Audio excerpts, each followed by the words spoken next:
Hello, everyone. Welcome to Made to Dream. I'm your host, Maya Chanel. Here we share stories from women around the world to empower and encourage and inspire young women and girls to dream without limitations. Today, I have the pleasure of speaking with Miss Cynthia Demore, and she is an empowerment coach. And I'm so excited to have this conversation with her because if you guys have read below in her bio, you will know that this is going to be super, super fun. So, hi, Cynthia. How are you doing today? I'm doing great, Maya. I'm so excited to be here. Thank you. Thank you. So I want to open up the floor for you to allow the audience to know a little bit about you and what you do. So, right now, what I do is I'm an empowerment coach and I help successful single women find love. And I do it by Awesome. teaching dating classes. So, I'm That's actually breaking awesome. things down, shifting how you go about dating, and then helping them to become man magnets and more. So, hmm I think this is very important. I think this is going to be a great conversation because, especially in the world of success for women, it's hard for them to date because you don't want to stroke a man's ego or make them feel any less of a man or them to be diminished by your power. So I'm excited to get into this conversation. So I want you to open up the floor and let us know a little bit more about how you got into this career, into this space, into this business of yours. okay. So, I was teaching eighth grade and I taught US history, and I decided it was time for me to meet my man. And I Mm-hmm. had always gone out with the girls, and I was the ultimate wing woman, right? They all got the dates, and I was like, oh my God, I need to drink more in order to tolerate this man. um so bad to say, but anyway, so I'm like, okay, I'm tired, I want to find my guy. So I set a goal for myself to meet the guy I would marry within a year. And hmm I'm a little bit of an overachiever, so I decided to step out of how people were traditionally dating and look at what I was good at in life. And one Right. of the things I was really good at, Maya, was shopping. I think we all are. I think we Right. all are. So I decided I was going shopping. I was going to be a love shopper and find my man. And I made Uh-huh. a list of 46 things I was looking for. Uh-huh. And I went out and I met 300 men in 11 months and I married Mr. 301. Oh my goodness. That's a Yeah. lot of dates. Oh my goodness. Yeah. Well, I That, only did 6 second dates. I met 300 and I do four or oh, five a speed day. dating. Pardon? Speed dating. Yeah, but it was before it was popular to do, because this was in the Uh-huh. 90s. Oh my Um, goodness. You were yeah, ahead of the curveball. yeah, we didn't have online dating, that was just coming, and we had this hmm really cool technology called voicemail. And Oh you my goodness. you could do dating ads where they would call you on your voicemail and leave messages. Uh-huh. But Oh my goodness. Listen, yeah, I don't know anything about that. Like you have to literally give me the scoop on it all. on the voicemail or the dating? On the voicemail. How It's was that? Because I grew up when texting was just becoming a thing. well, you've got it on your phone, right? Can someone leave a hmm message on your phone? Right. So And like I'm saying, how would they do it? Like how would they find you and find your number to uh, leave you a voicemail? So it was, and this was just the first 100 guys because it got old, but Right. there would be the little ad book, like classified ads, like Uh, Craigslist, and it okay. would describe yourself, and then the service would provide a fake number, right? So it wasn't your hmm personal number, so Okay. they called that number and you would have called in to get it. So Oh, okay. yeah, Wow. yeah. That's interesting. Like technology is crazy in the way that it has evolved now. That is so interesting how like you were able to do that back then.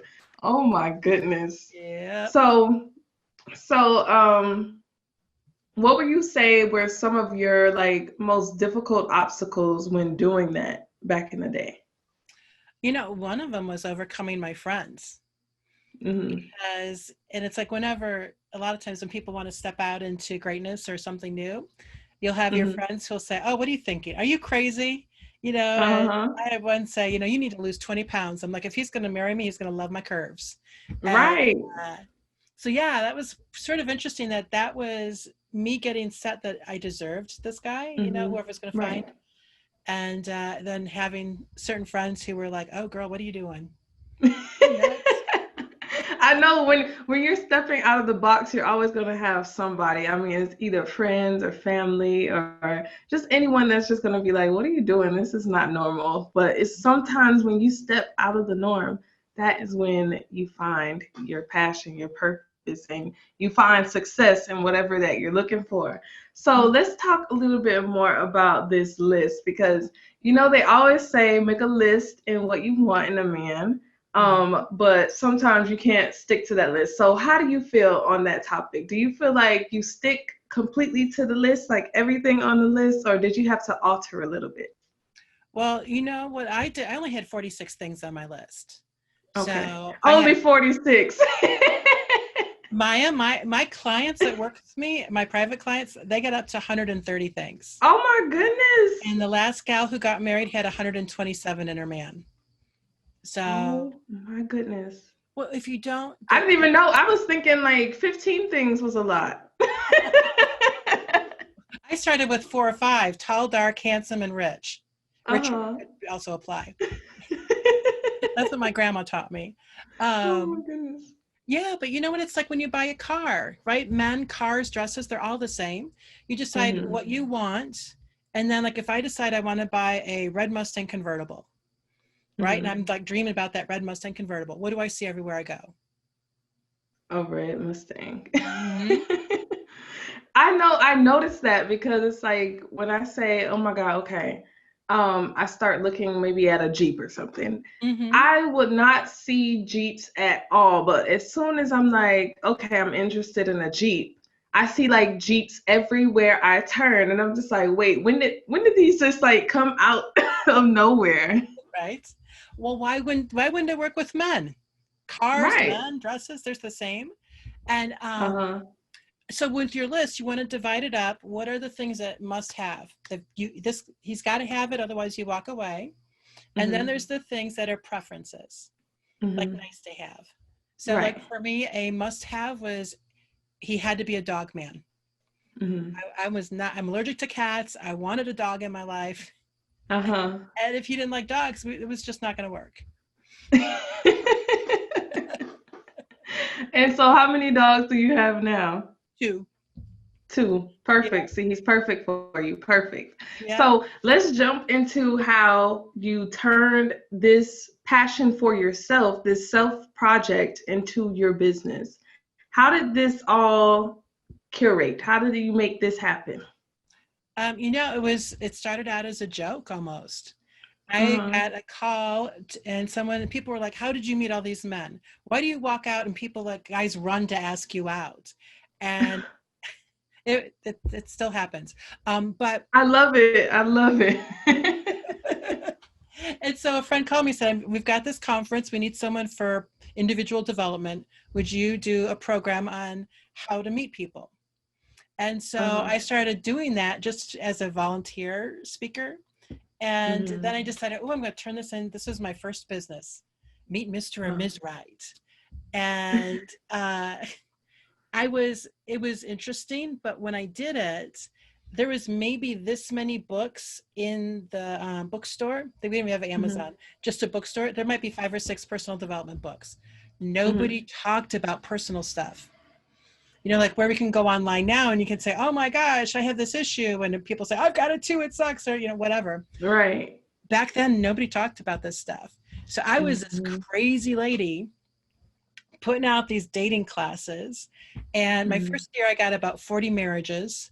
Out of, Wow. yeah. And for in the first year, Mm-hmm. that tells you something. That's like, listen, she's an expert. Ladies, if you need a man, hit her up. Build your list. Right. But interestingly, when I did it, I was too soon. I was too Mhm. early, and online dating was just coming. And I've always felt like online dating is sort of commoditization of women because people Yeah, just go based on looks and right.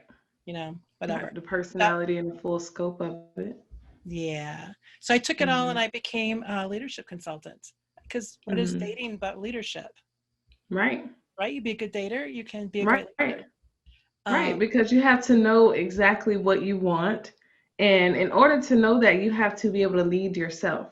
mhm. So in order to be a leader, you must be a leader within yourself first. So I totally agree with it. So um, let's talk about maybe some of the different obstacles that you've had to overcome as a woman. You know, I know that there are obstacles just in business in itself, but being a woman, what were some of the obstacles that you've had to overcome? Um, well, there's a couple things. One is that I am a very assertive woman, and I was, as a consultant in my area, I was the top of the tier, right? And Mm-hmm. I worked with a lot of alpha male type organizations. So I would Right. come in and work with their national boards and get them straightened up. And Okay. I actually had to, when I came in, I would always dress very feminine because I Mm-hmm. could never outman an alpha male, right? So Right. I would dress feminine and hold my own. And I have almost been hit 3 times because of it. What? Mm-hmm. Like physically hit? Mm-hmm. Yeah, I told, What? seriously. Okay, I gotta hear more about this. I have to hear more about this. Like, Like, why would they want to hit you? I don't understand. because they were used to, like, one group was doing something that wasn't quite legal. And so I explained that this is not legal and here's why. And he got, the national president got so mad at me. He got in my space, and you know, power respects power, right? Mm-hmm. So I didn't move. He got in my space. I held firm. Mm-hmm. And then I saw the fist clenching. And I'm like, all right, they got a lot of money. If he hits me, I'm going to sue him as well as the Right. Constitution. Get a check. Bring it, buddy. Did not back down. And he was like winding back. And all Mm-hmm. of a sudden he realized what he was doing, and he like called a break and ran out of the room. Um, and he became one of my biggest fans Wow. because That is so, that is a crazy story. I know, I know, but you know, he just was so mad, and I wasn't acting like a good girl. You know how we're Mm-hmm. supposed to be good girls? Right, good Quiet, girl. Someone they sweet. created the rules for us. Mhm. Yep. So whenever I don't be good girl, I get in a little trouble. I know. So let's see how you got into that mindset. What was your biggest influence for the way that you think? Oh, that's a really good question. What is my biggest influence for the way I think? You know, I think it's I had an interesting childhood and some abuse in the house and all, and so Mm-hmm. I used to be convinced I was an alien, and Mm-hmm. I Wait, like an outsider or an actual alien? well, I thought maybe aliens had done something with my mom, and I was part alien because I just did not fit into that family. Oh my goodness. And I because of that, and it actually was because I'm really smart and I'm a global abstract person. So I think big Mm-hmm. picture and relationships first, where Yes. the world is concrete sequential, right? The world Mm-hmm. is 1, 2, 3, touch and feel.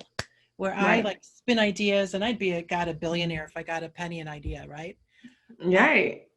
so I started studying humanology, like how to survive on planet Earth, and I was doing this when I was 16, okay? But it Yes. laid a foundation for, Listen, but that's good though. Like discover everything, question everything. Like the world will definitely tell you, you know what, like this is what you're supposed to do. This is not okay for you to do. And it's like the things that they say aren't okay is where you find your success and you know that there's so many other people that are interested in this, you know? mm, It's well, I don't crazy. usually tell my alien stories either, but Listen, I'm pretty sure there's someone out there also who is very interested in it. So, um, any go bossy ahead. woman could be it, right? Any of us, Right. because we are not taught to be, out of that No. box. And so you come Mm-mm. out and it's like, hello world, here I come. Right. Try and keep up. So what? Right. So how was it for you growing up? Because I know that it's a different space when you're okay, like you said, you weren't really necessarily like your parents. You were kind of like very different from them. So how was it for you growing up in that environment? Well, as a kid, it was very confusing. My mom was a Mm-hmm. narcissist, so the world Okay. revolved around her, and Right. he gaslighted quite a bit. So I Mm-hmm. would see things happen, and she would tell me they didn't. So just Oh, okay. very confusing, um, Mm-hmm. and trying to find what is, I don't know, my North Star, or like, where is reality? Mm-hmm. Right. Because reality was very fluid in my house growing up. Uh, Right. so that was And I like, know that there's right. I know that there's probably, maybe some youth out there, some young girls that are possibly going through the same thing right now. So what are some things that you would say to them, if they're going through this currently, to get out of this situation, to understand that, what, everything that you're going through is going to be okay. What are some words that you would say to them? you just did it beautifully. You're going to be okay. And I would also really encourage them to journal some, and to Hmm. get the feelings out, the confusion, um, Hmm. finding other adults. Like for me, a godsend was a woman who was an advisor in a group I was in, and she became my special friend. And so Right. looking for other women who can mentor you and just help give you Hmm. that grounding space, Hmm. and to start learning. And it takes time just to learn like what you like and who you are. If you're with a Hmm. narcissist and you've been raised by one, they just suck you out. Right. Um, so it's like being okay and just knowing you'll get through it, and other people have done Hmm. it too. Hmm. No, definitely find that support system, because there's usually always someone who is either going through the same thing, who have gone through it before and came out of it. So find someone that can definitely help you in your situation. I think that is very, very important. So let's jump in a little bit more about your business. What are some things that you do with your clients, to help them find this love? And what's some of your craziest success stories? So to um, to help them find love, one of the things we really focus in on is shifting from traditional dating, which Mhm. dating was created about 100 years ago. Mhm. And it was a way for a woman to get a place to live, right? Right. Because a woman couldn't live on her own. It was very, very hard traditionally. And these Mhm. rules have come through 100 years where women are expected to man dominates, women's down Mhm. here, housekeeping, child rearing, Right. whatever. And so I teach them to go for a perfect partner. Uh-huh. So a perfect partner in my book is someone who adores you just the way you are, who Mhm. supports your goals, hopes, and dreams, and who makes your Right. toes curl. When you start dating like that and having those expectations, and like you Uh-huh. said, you can't be that dominating, ooh, his ego. I tell Right. my ladies, you be dominating, you be intimidating, you be just who you are, because your perfect Mhm. partner will adore you that way. Mhm. When you start dimming your light, like pull back, don't be as smart, or it's Right. like me with my drinking early on, like, oh, I had to have another drink so I could tolerate the guy or whatever. I was trying Right. to numb myself down. Where Mhm. with your perfect partner, when you've got an equal 40-60-60-40 relationship, you don't need to do Right. No, definitely. I think it's important because you will constantly go through the rest of your life thinking, wow, like I'm miserable. Like, is this really what life is supposed to be about? that. I Hmm. don't think you should ever dim yourself down for someone. They Hmm. should, like you the way you are. And for me, dating, I'm always like, you know what, like if he can't handle if he can't handle this, then, right now, then he's never going to be able to. Right, absolutely. And the other thing is to realize there's a ton of great guys out there. I always tell my Mhm. ladies, so many men, so little time, because Mhm. we've been taught to believe that all the good guys are taken, right? Right. Or they're taken, they're married, or they're gay, or they're whatever. They're just like not on our radar. And Right. so we believe in scarcity. And so when you believe Mhm. in scarcity, you're willing to let stuff slide. Like, yeah, I Right. want a dog, but I can give up a dog. No, it sounds silly, but for No, me, a if that's dog, what you want, then you get it.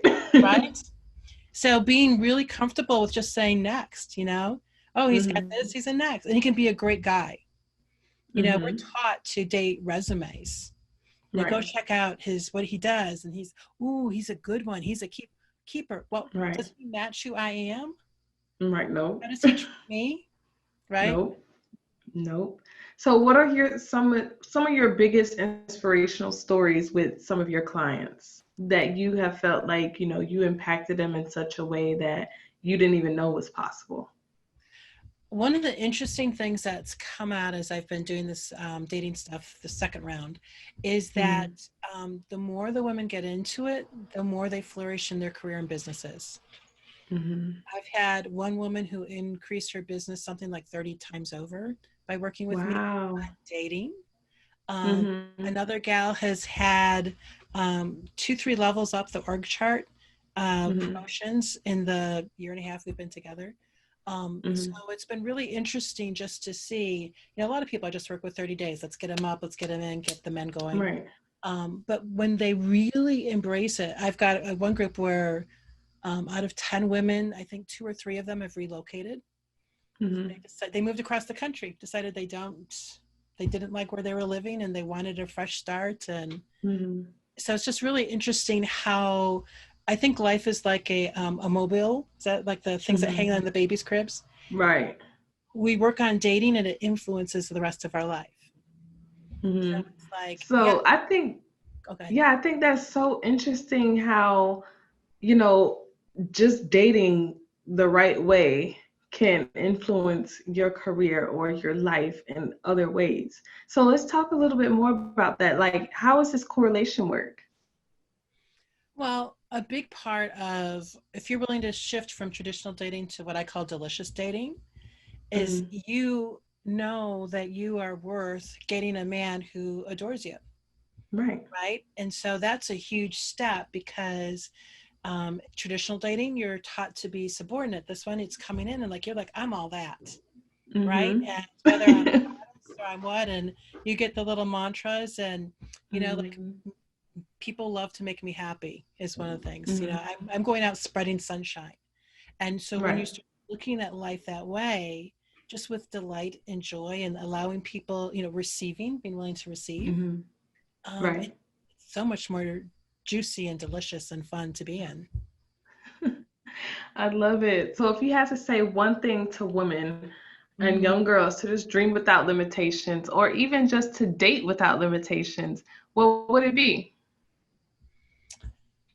Um, if I was going to give them a tip on how to do it, actually do it, I would Mm-hmm. have them focus on celebrating having it happen. Mm-hmm. Go out into that future, and whether it's you want to build your business, you want to go to school and get great grades, you want to meet an amazing person, go into that space and like visualize it. And like for me, I went into the space and I would visualize people congratulating me, Mm-hmm. on doing great works, and Mm-hmm. having women lined up like crazy just to thank me over and over and over again. And, Mm-hmm. going to that space where you can see it happening makes it easier to do the work to get there. Right. I totally agree. I totally agree. So if you had to allow the audience to know how they can reach you, because I know some ladies out there are looking for their Mr. Right, how can they contact you? How can they follow your journey? And how can they get in touch? The easiest thing is to go to my website at cynthiaoflove.com. It's my name in English, right? Demora is of Oh, love. And wow. I know I married the right guy. Yes. Wait, Cynthia is it French? Demore, yes. Yes. Okay. I got it right. I got it right. Amour, it means of love. Mm-hmm. So Love it. since most people can't spell that, cynthiaoflove.com. It's a lot easier. Mm. Love it, love it, love it. So, well, as always, those links will be in the description below in the podcast notes. And we thank you again, Cynthia, for sharing your story with us, for sharing your craft, and for telling us how to find Mr. Right. So, thank you, everyone, once again for tuning in to Made to Dream. I'm your host, Maya Chanel, and we'll see you next time.